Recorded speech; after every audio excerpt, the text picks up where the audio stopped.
Hi viewers, আসসালামু আলাইকুম সবাইকে। আপনারা সবাই কেমন আছেন? আমি তো ভালো আছি আলহামদুলিল্লাহ। তো শুরু করা যাক। শুরু করি। আজকে আমি পেঁয়াজু বানাবো বা ফলাফেল, দুইটাই বলা যায়। চানা বুট দিয়ে আজকে আমি ফলাফেল বানাবো। একটু ওই তাই যে তো শুরু করি। চানা বুট দিয়ে আচ্ছা, পেঁয়াজু বানাবো। হলুদ, ফালাফেলও বলা যায় মরিচ, এটাকে। লবণ, এই তো আর কি। পেঁয়াজ বাটা। শুরু আর করি, এর আগে সবাই সাথে ব্লেন্ডারের থাকুন আমার। জন্য আর ওই যে এই তো আমি কি করলাম, এটাকে আগে এই যে রসুন দিয়ে নিয়েছি ম্যাশ ব্লেন্ডার করে যখন নেব। করেছি ডালগুলো। আর তো হচ্ছে আমি এই যে ধনিয়া জিরা একটু পাউডার এটাকে সব ব্লেন্ডারে এখন মিক্সড করে নেব। ব্লেন্ড করে নিয়েছি। তো হলুদ, মরিচ, লবণ, তারপর পেঁয়াজ বাটা, এগুলো সব একসাথে দিয়ে ব্লেন্ড করে নিয়েছি। আগে এটা ওয়াশ করে নেব চানা বুট। এটাকে ভালো করে ওয়াশ করে তারপর ব্লেন্ড করে নিব। তারপর আস্তে আস্তে এটা অল্প তেলে ভেজে নিব। একটু ধোয়া হোক।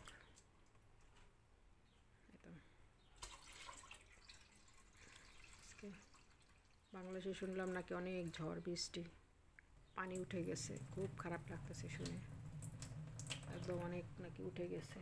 তারপরে এই তো আল্লাহ ভালোই করুক, আল্লাহ রহমত নাজিল করুক বাংলাদেশের উপর। তাই তো আর কি, আমি এটাকে এখন আস্তে আস্তে ভেজে নেব। তারপরে সুন্দর করে দুই পিঠ উল্টিয়ে পাল্টিয়ে সুন্দর করে ভেজে নেব আস্তে আস্তে করে, করকরা এবং মচমচে হবে। এই চানার ডালটা দিয়ে যদি এইভাবে আমরা এখানে এইটা দিয়েই বানাই বেশিরভাগ, তো ভালোই লাগে খেতে, করকরা হয় খুব।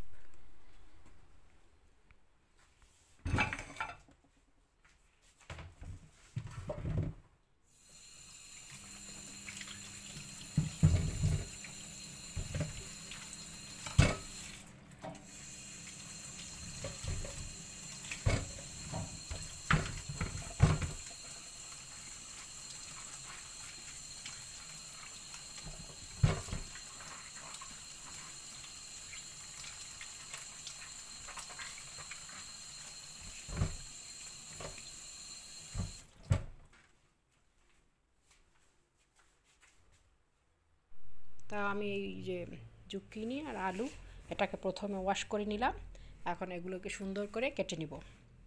কেটে তারপরে আস্তে করে এগুলোকে একবারে বসিয়ে দেব, মানে সব মশলা দিয়ে মাখিয়ে। ওই যে পেঁয়াজ, রসুন, কাঁচামরিচ, তারপরে একটু হলুদ পাউডার, একটু মরিচ পাউডার, এগুলো অল্প অল্প একটু দিয়ে তারপর হাতে মেখে বসিয়ে দেব কড়াইয়ের মধ্যে একটুখানি এক মগ পানি দিয়ে। তো ওটা আবার আমরা রুটি দিয়ে খাই, ভালোই লাগে। ভাত দিয়েও খাওয়া যায়, যে যেটা পছন্দ করে, ভাত, পরোটা, রুটি অথবা নান রুটি, যে যেটাই পছন্দ করে। তা আমি বেশিরভাগ মানে আর কি, সকাল সকাল তো, সকাল থেকে দুপুর পর্যন্ত আমরা বাসায় বেশিরভাগ রুটিই খাওয়া হয়, মাঝে মাঝে ভাত আর কি। তো ওই রকম সবজি দিয়ে বিভিন্ন রকমের বাসায় যখন যেই সবজিটা থাকে ওটা দিয়ে আমরা একটা সুন্দর করে আমি ভাজি বানাই এরকম একটু, তো সেটা দিয়ে আমরা খাই। এইখানের সিজনাল সবজি। তো আমি রান্না করতে থাকি, এটা বেশ মজাই লাগে। এটা যেমন কাঁচা কুমড়ার মতো লাগে, এটা বাংলাদেশে যে কাঁচা কুমড়া আছে ওটা ওরকম লাগে, নরম সফট। তাই তো, তো আমি এখন বসিয়ে দেবো এগুলো, এটা সবজিটা।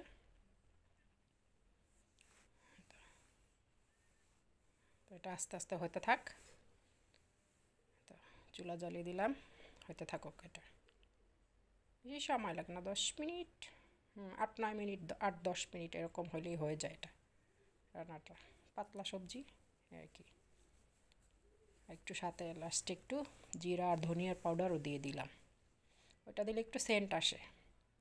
এখন বাসায় যদিও ধনিয়া পাতা নাই, তো তা ধনিয়া পাউডার দিলাম।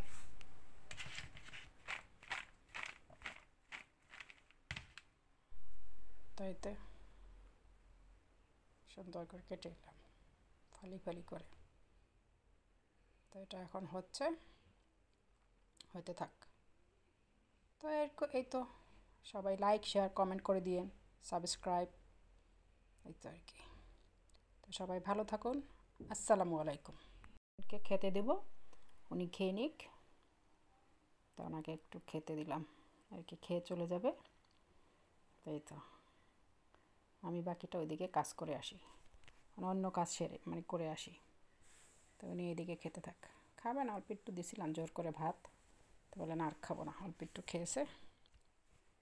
এই তো সবজি, তারপরে ওই যে পেঁয়াজু, আর হচ্ছে মাছ, আর শেষ পাতে আছে দই। এই তো তাহলে খেতে থাক, খাওয়া শেষ হোক।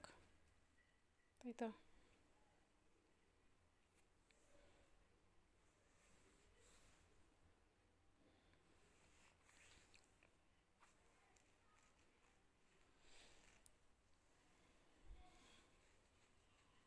আজকে মাশাআল্লাহ ভালোই ওয়েদারটা সুন্দর আছে, রোদ আছে বাহিরে, ভালোই লাগে। বাইরে রোদ থাকলে সুন্দর আমরা কম্বল এগুলো হালকা পাতলা জিনিস ধুয়ে বাইরে শুকা দিতে পারি, খুব ভালো হয়।